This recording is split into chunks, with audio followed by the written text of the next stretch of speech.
Hello बच्चों, तो आप प्रश्न को देखते हैं। यदि थीटा 0 डिग्री से बड़ा परंतु 90 डिग्री से छोटा हो तो कॉस स्क्वायर थीटा माइनस 3 गुनी कॉस थीटा प्लस 2 बटे में साइन स्क्वायर थीटा बराबर 1 को हल कीजिए।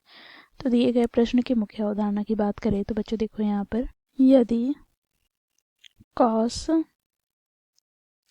60 डिग्री हो तो बच्चों इसका मान क्या होता है, तो 1/2 के बराबर।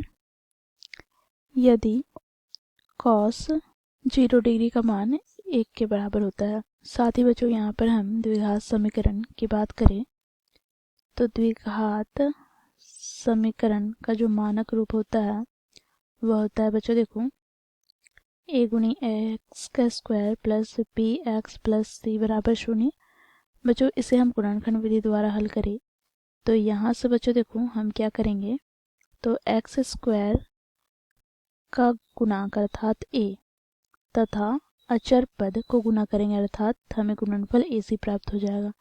इसे दो संख्याओं में इस प्रकार तोड़कर लिखेंगे कि हमें जोड़ने पर मध्य वाला पद अर्थात x का गुणांक प्राप्त हो और इन्हें गुना करें तो पुनः AC हमें प्राप्त हो जाए। तो इसे बच्चों हम D और E में तोड़कर लिखें तो यहाँ से हमें क्या प्राप्त हो जाएगा, तो बच्चों देखो यहाँ से हमें द्विघात समीकरण प्राप्त हो जाएगा। ax स्क्वायर प्लस b के स्थान पर हम क्या लिखेंगे, तो d प्लस ई गुना में x प्लस सी बराबर 0। तो बच्चों देखो इस प्रकार हम लोगों ने द्विघात समीकरण का गुणनखंड विधि द्वारा गुणनखंड किया। तो इस मुख्य अवधारणा की सहायता से हम दिए गए प्रश्न को हल करेंगे। बच्चों देखो प्रश्न में हमें समीकरण क्या दे रखा है तो इसे हम लिख लेते हैं। तो देखो यहाँ पर कॉस स्क्वायर थीटा माइनस 3 गुनी कॉस थीटा प्लस 2 बटे में क्या है, तो साइन स्क्वायर थीटा बराबर 1। बच्चों यहाँ से इसे हम आगे सरल करें तो यहाँ से हमें क्या प्राप्त होगा, तो कॉस स्क्वायर थीटा माइनस 3 गुनी कॉस थीटा प्लस 2 बराबर साइन स्क्वायर थीटा। बच्चों देखो यहाँ से कॉस स्क्वायर थीटा माइनस 3 गुनी कॉस थीटा प्लस 2 बराबर साइन स्क्वायर थीटा को हम क्या लिख सकते हैं, तो बच्चों देखो मुख्य अवधारणा में हम देखें तो sine square theta plus cos square theta ये बराबर होता है किसके, 1 के। तो यहाँ से बच्चों हमें क्या प्राप्त हो जाएगा, साइन स्क्वायर के थीटा के स्थान पर हम लिखेंगे 1 माइनस कॉस स्क्वायर थीटा। तो यहाँ से हमें प्राप्त क्या हो जाएगा, तो देखो कॉस स्क्वायर थीटा फिर बच्चों माइनस कॉस स्क्वायर थीटा को हम इधर लाए तो प्लस का कॉस स्क्वायर थीटा, फिर यहाँ से बच्चों देखो माइनस 3 गुनी कॉस थीटा और यहाँ से प्लस 2 माइनस 1 बराबर 0 हो जाएगा। तो यहाँ से हमें प्राप्त हो गया 2 गुनी कॉस स्क्वायर थीटा माइनस 3 गुनी कॉस थीटा प्लस 1 बराबर 0। ठीक है, अब बच्चों यहाँ पर हम मान लेते हैं, माना कॉस थीटा बराबर x। तो यहाँ से बच्चों देखो हमें समीकरण क्या प्राप्त हो जाएगा, तो देखो 2 गुनी एक्स स्क्वायर माइनस 3 गुनी एक्स प्लस 1 बराबर 0। तो बच्चों देखो यहाँ पर x की अधिकतम घात 2 है अर्थात बच्चों यह एक द्विघात समीकरण है। अब बच्चों इसे हम गुणनखंड विधि द्वारा हल करेंगे आगे। तो यहाँ से बच्चों हम गुणनखंड विधि का प्रयोग करते हैं।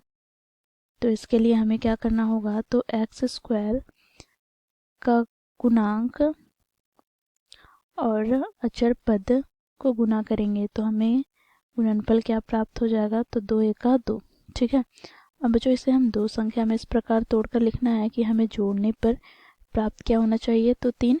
तो यहाँ पे बच्चों देखो 2 और 1 में हम तोड़कर लिखे तो इसे हम जोड़ेंगे तो हमें 3 प्राप्त होगा और गुना करेंगे तो पुनः 2 प्राप्त होगा। ठीक है, तो यहाँ से हम इसे लिख सकते हैं क्या, तो देखो 2 गुनी एक्स स्क्वायर माइनस 3 के स्थान पर 2 प्लस 1 गुना में क्या हो जाएगा x प्लस 1 बराबर 0। बच्चों इसे हम आगे सरल करें तो यहाँ से हमें प्राप्त हो जाएगा क्या, तो 2 गुनी एक्स स्क्वायर। बच्चों यहाँ पर कोष्टक को खोलते हैं तो हमें प्राप्त क्या हो जाएगा, तो देखो माइनस 2x माइनस x और प्लस का क्या हो जाएगा, तो देखो 1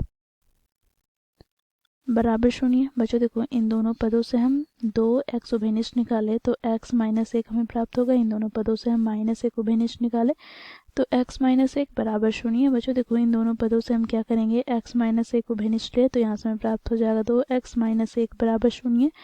बच्चों देखो, या तो हम x माइनस 1 को हम शून्य के बराबर रखेंगे, या फिर बच्चों 2x माइनस 1 को हम शून्य के बराबर रखेंगे। तो यहाँ से हमें x का मान प्राप्त हो जाएगा प्लस का 1, और यहाँ से हमें प्राप्त हो जाएगा x का मान क्या, तो 1/2। अब बच्चों देखो, हम लोगों ने कॉस थीटा क्या मान रखा था, तो कॉस थीटा बराबर x। तो यहाँ से बच्चों हमें कॉस थीटा के 2 मान प्राप्त हो गए। कॉस थीटा बराबर x का मान ये 1 रखेंगे, और दूसरा यहाँ पर बच्चों देखो कॉस थीटा बराबर क्या हो जाएगा, 1/2। अब बच्चों देखो यहाँ पर कॉस थीटा बराबर कॉस 0 डिग्री पर मान 1 होता है, तो यहाँ पर हम लिखेंगे कॉस 0 डिग्री, और यहाँ से बच्चों देखो कॉस थीटा बराबर कॉस 60 डिग्री पर 1/2 मान होता है, तो यहाँ पर हम लिखेंगे कॉस 60 डिग्री। तो यहाँ से बच्चों हमें थीटा का मान प्राप्त हो जाएगा क्या, 0 डिग्री, तथा यहाँ से बच्चों हमें थीटा का मान क्या प्राप्त हो जाएगा, तो 60 डिग्री। बच्चों देखो, प्रश्न में हमें बोला गया है कि ये जो थीटा है वो 0 डिग्री तथा 90 डिग्री के बीच में स्थित है। तो यहाँ से हम क्या कह सकते हैं, तो यहाँ से बच्चों देखो थीटा बराबर 0 डिग्री हम नहीं लेंगे, क्योंकि थीटा जो है वो 0 डिग्री से अधिक है। तो यहाँ से बच्चों हमारा थीटा बराबर 60 डिग्री क्या हो जाएगा, दिए गए समीकरण के हल। तो यहाँ पर हम लिखेंगे अतः थीटा बराबर 60 डिग्री दिए गए समीकरण के हल हैं। तो इस प्रकार बच्चों हम लोगों ने दिए गए प्रश्न को मुख्य उदाहरण की सहायता से हल किया। आशा करती हूँ आप लोगों को यह प्रश्न समझ में आया होगा। धन्यवाद।